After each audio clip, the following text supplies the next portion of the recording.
On espère que vous n'avez pas faim parce que je vous préviens, cette vidéo va vous donner envie de vider une bonne partie de vos étagères et de votre frigo.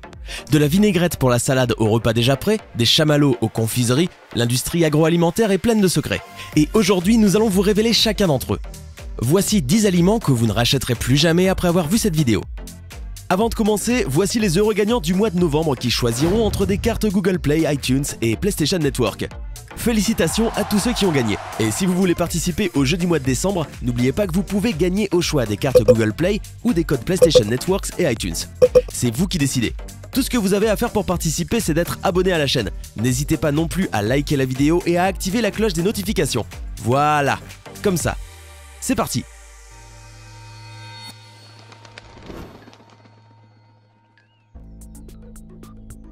Les glaces et la crème glacée.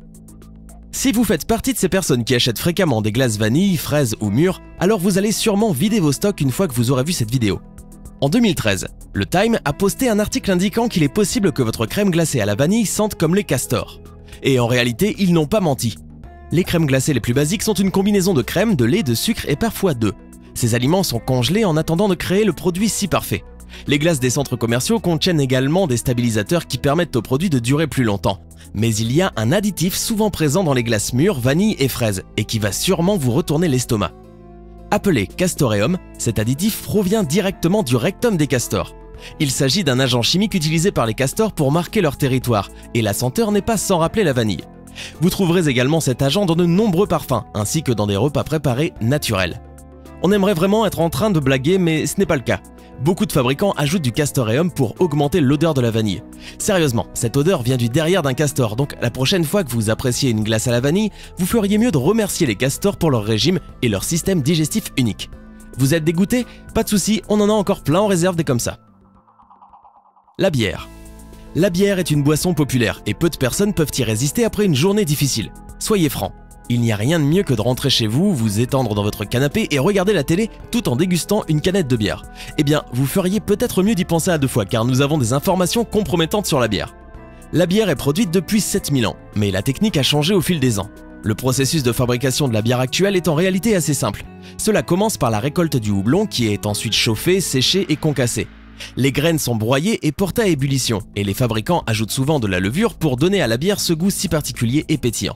C'est maintenant que ça se complique. Une fois la levure ajoutée, les fabricants ajoutent également de l'ichtiocolle, qui provient d'une vessie de poisson séchée. Oui, c'est exact, la bière contient du jus de vessie de poisson. C'est utilisé pour que la bière soit plus transparente une fois que le houblon s'est installé.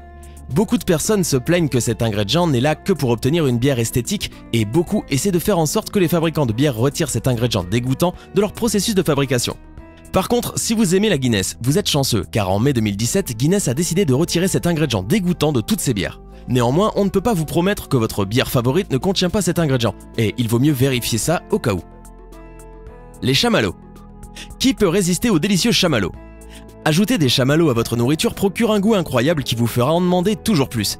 Mais il n'y a absolument rien d'irrésistible en ce qui concerne la façon dont les chamallows sont fabriqués. En fait, on est certain que vous ne toucherez plus jamais à un chamallow une fois que vous saurez qu'ils sont faits en gélatine.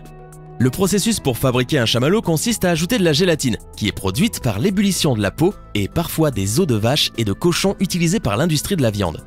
Les fabricants ajoutent ensuite des adoucissants, des colorants et des conservateurs pour obtenir cet effet mou. Une fois que tous les ingrédients ont été mixés et portés à ébullition, la mixture traverse une passoire et rejoint une pompe, qui forme une texture. Elle est ensuite refroidie, les éléments en excès sont retirés et le chamallow est prêt à être emballé et vendu. Le goût sucré du chamallow est unique et certes difficile à reproduire, mais on pense que vous ne les verrez plus de la même façon maintenant que vous savez qu'ils sont faits à partir de peaux d'animaux. Bœuf sous vide. Aujourd'hui, la plupart d'entre vous savent sûrement d'où provient leur viande, mais il y a un élément ajouté au bœuf sous vide qui rend la viande véritablement dégoûtante. L'industrie de la viande parle du bœuf comme ayant une texture fine, et cela fait bonne impression, mais il s'agit en réalité de mucus rose. Oui, vous avez bien entendu, le bœuf sous vide est fait de morceaux de bœuf passés sous ammoniac pour en éliminer les bactéries. Cela fait se poser une question bien sûr. L'ammoniac est-il oui ou non un danger sanitaire? Si le mucus rose n'est pas créé correctement, il peut contenir des pathogènes dangereux. En 2012, la chaîne américaine ABC a découvert de nombreux secrets compromettants sur le bœuf sous vide, menant à une affaire judiciaire pour la Beef Products Incorporation. La nouvelle a fait un tel effet dans la presse que des compagnies comme McDonald's ont décidé de cesser d'utiliser du mucus rose dans leurs burgers. De nombreux supermarchés et compagnies ont d'ailleurs annoncé avoir renoncé au mucus rose dans leurs produits. Début 2017, l'affaire Beef Products Incorporated a été tranchée, mais la vente de mucus rose a doublé après sa première chute initiale, après la controverse. Il y a donc de fortes chances que vous ayez du mucus rose dans votre burger et que vous ne le sachiez même pas. Vinaigrette pour salade. La vinaigrette est très populaire et soyons francs, une salade n'aurait pas du tout le même goût si on n'y ajoutait pas de la vinaigrette. Beaucoup d'entre nous d'ailleurs ne seraient même pas capables de manger de la salade sans vinaigrette. Mais il y a une chose que vous devez savoir à propos de ce condiment qui, de base, paraît totalement sans danger. Il contient une nanoparticule, appelée le titanium de dioxyde, qui est ajoutée après avoir ajouté tous les ingrédients de base comme le vinaigre, les œufs et le sel. Le titanium de dioxyde est utilisé pour que la couleur de votre vinaigrette soit blanche et également pour allonger la durée de vie de la vinaigrette. Il est souvent utilisé pour des raisons pharmaceutiques et peut même se trouver dans les protections solaires. Alors oui, cela fait que votre salade est plus attirante et vous donne davantage envie de manger, mais le grand public ne sait pas quelle quantité de cette nanoparticule est injectée dans les vinaigrettes. Mais des études ont démontré que cette nanoparticule peut transporter des substances inflammatoires qui peuvent causer des problèmes de digestion et des problèmes d'estomac. Bien que cette nanoparticule ait été proclamée sûre, l'Agence internationale de la recherche sur le cancer a noté que la surconsommation de cette nanoparticule était cancérigène. Vous pouvez facilement faire votre propre vinaigrette avec du vinaigre, des œufs et du sel et ainsi éviter les éléments potentiellement cancérigènes qui pourraient vraiment vous faire du mal. Les bonbons à la gélatine. Un bonbon populaire qui n'est pas vraiment bon pour votre santé? Ce sont bien les bonbons à la gélatine. Pour faire ces bonbons, les fabricants chauffent du sucre liquide et ajoutent ensuite de l'amidon et du glucose. La mixture est ensuite transformée en forme de petits haricots ou toute autre forme de bonbon en gélatine et est refroidie pendant quelques jours. Une fois que la peau extérieure du bonbon est durcie, on y ajoute de la laque pour lui donner une surface brillante. En d'autres termes, les fabricants de ces bonbons utilisent la même laque que celle que vous utiliseriez pour polir votre voiture. Vous pouvez aussi en trouver dans les rouges à lèvres et les baumes à lèvres, les sprays pour cheveux et tout ce qui est brillant. La laque est produite à partir d'une cellule ou d'un organe d'un organisme vivant. Oui, la laque qui permet de donner au bonbon cette texture si particulière est en réalité produite à partir d'un petit insecte. Pendant sa courte vie de 6 mois, cet insecte produira suffisamment de résine que les fabricants pourront utiliser. C'est dur à croire que l'on doive faire tout ça pour faire des bonbons, pas vrai? Les champignons en conserve. Les gens se sont souvent méfiés de la nourriture en conserve, mais il y a quelque chose que vous devez savoir à propos des champignons en conserve qui ne vous fera plus jamais en acheter. Tandis qu'on pourrait croire que les champignons en conserve sont simplement des champignons qui sont mieux conservés et durent donc plus longtemps, il y a bien un ingrédient qui va vous retourner l'estomac, les vers.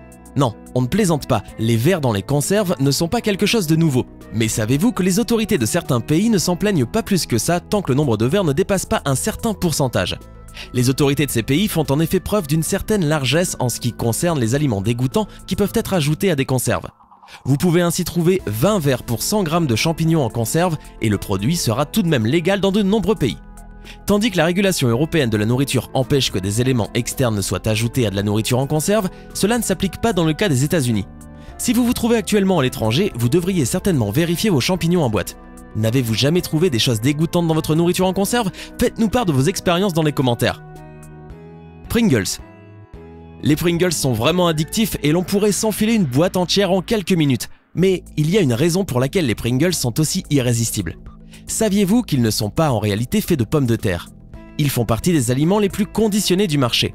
Des chips normales sont faites avec des pommes de terre cuites et sautées, mais l'histoire est bien plus compliquée en ce qui concerne les Pringles. Le processus délirant de fabrication de ces chips commence avec une mixture à base de blé, de riz, de maïs et de flocons de pommes de terre. Les ingrédients mixés sont ensuite compressés puis taillés en forme de chips pour finalement ressembler aux Pringles que nous connaissons si bien. Mais c'est maintenant qu'apparaît la triste vérité. Ils sont ensuite transférés de l'huile frite à une station de friture. Une fois qu'elles deviennent craquantes, les chips sont séchées et l'on y ajoute différents goûts grâce à des sprays à poudre. Enfin, une machine les stocke et elles sont ensuite dispatchées dans tous les magasins. Le processus de fabrication des chips Pringles détruit intégralement tous les apports nutritifs des chips ou des pommes de terre. En plus de ça, le processus de fabrication crée un agent chimique dangereux, appelé acrylamide, connu pour provoquer des troubles de la santé. Les Pringles coûtent un certain prix, mais pas que celui qui est affiché en supermarché. C'était les 10 aliments que vous ne rachèterez plus jamais après avoir vu cette vidéo. Laquelle de ces découvertes vous a le plus surpris? Dites-le nous en commentaire.